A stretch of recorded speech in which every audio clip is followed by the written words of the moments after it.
মিশিগানে Detroit economic ক্লাবে ভাষণ দিয়ে প্রেসিডেন্ট ডোনাল্ড ট্রাম্প তার শুল্ক নীতি ও অর্থনৈতিক কৌশলকে সমর্থন করেছেন। তিনি বলেন, শুল্ক আমেরিকার শিল্প ও শ্রমিকদের রক্ষা করছে। এছাড়া তিনি ঘোষণা করেছেন ফেব্রুয়ারি থেকে স্যাংচুয়ারি সিটি ও রাজ্যের অর্থায়ন বন্ধ করা হবে এবং আন্তর্জাতিক ও ঘরোয়া অর্থনীতির বিষয়ে তার পদক্ষেপ তুলে ধরেছেন।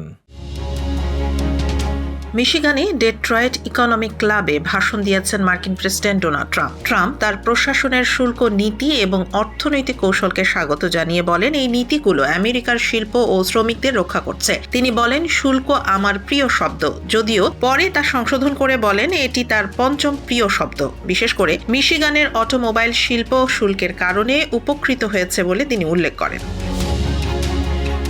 ট্রাম্প আরও জানান, তিনি আন্তর্জাতিক এবং ঘরোয়া অর্থনৈতিক ইস্যুতে তার পদক্ষেপের সফলতা এবং ডাভোসে ভর্তুকি ও ক্রয় ক্ষমতা বিষয়ক নতুন পরিকল্পনা প্রকাশ করবেন। মিশিগানে তার ভাষণ চলাকালীন ট্রাম্প স্যাংচুয়ারি সিটি ও রাজ্যের অর্থায়ন বন্ধ করার ঘোষণাও পুনর্ব্যক্ত করেন, যেটি তিনি যুক্তরাষ্ট্রে অপরাধ নিয়ন্ত্রণের অংশ হিসেবে দেখাচ্ছেন। ভাষণে তিনি বলেন, মিনেসোটা ইমিগ্রেশন অভিযান সফলভাবে শত শত অপরাধীকে শনাক্ত করেছে, তবে মিনিয়াপলিসে সাম্প্রতিক হত্যাকাণ্ডের বিষয়ে কোনো সরাসরি মন্তব্য করেননি।